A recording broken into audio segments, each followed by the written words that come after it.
Shiv Sena UBT के नेता और राज्यसभा सांसद संजय राउत ने अजीत पवार की मौत पर विस्फोटक बयान दिया है।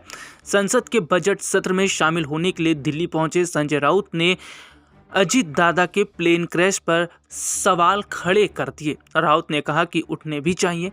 उन्होंने कहा कि यह घटना जस्टिस लोया केस की याद दिलाती है।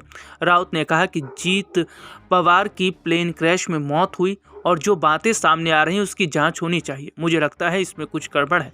ये सवाल अजीत दादा की पार्टी उठा रही है। उनकी मौत संदिग्ध है। पर्दे के पीछे कुछ तो हुआ है। अजीत दादा ने कहा था वह घर लौटना चाहते हैं। उसके बाद बीजेपी के लोगों ने उन्हें सिंचाई घोटाले की फाइलों से धमकाया। इतना ही नहीं, संजय राउत ने बीजेपी को निशाने पर लेते हुए कहा अजीत पवार घर लौटना चाहते थे, यानी एनसीपी का विलय चाहते थे, लेकिन ऐसा नहीं हो पाया। राउत ने आरोप लगाया कि उन्हें सिंचाई घोटाले की फाइलों पर उन्हें जवाब दिया गया और उनकी रहस्यमय तरीके से मौत हुई है। कोई अभी तक समझ नहीं पाया कि अचानक उनका प्लेन कैसे क्रैश हुआ और इसके पीछे आखिरकार क्या गड़बड़ियां हैं। दरअसल उन्होंने ये कहा कि हमें जस्टिस लोया की ये जो दास्तां है वो याद दिलाता है। क्या यहाँ किसी ने कुछ किया है?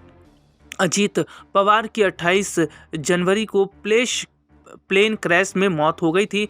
अपने दर्शकों को बता दें कि पश्चिम बंगाल की मुख्यमंत्री ममता बनर्जी ने भी इस प्लेन हादसे पर साजिश को लेकर तमाम बड़े खुलासे किए थे। ऐसे में संजय राउत की तरफ से भी जो बयान सामने आया है, इससे महाराष्ट्र की राजनीति एक बार फिर गर्मा गई है। दरअसल इन दिनों चर्चा ये भी चल रही है कि एनसीपी का विलय किया जाए। हालांकि इसको लेकर बीजेपी बहुत ज़्यादा नाराज़ दिखाई दे रही है। अब देखना होगा कि क्या सुनेत्रा जो है वो बड़ा फैसला करती हैं और क्या शरद पवार की पार्टी के साथ में एनसीपी अगर विलय होता है तो क्या ये बीजेपी के लिए बड़ा झटका रहेगा। देखना होगा कि संजय राउत, ममता बनर्जी, जो तमाम बड़े नेता अजीत दादा की मौत को लेकर सवाल खड़ा कर रहे हैं, क्या उसमें तनिक भी सच्चाई है। हालांकि जांच जारी है। अब देखना होगा कि आने वाले समय में जांच में क्या निकल कर सामने आता है।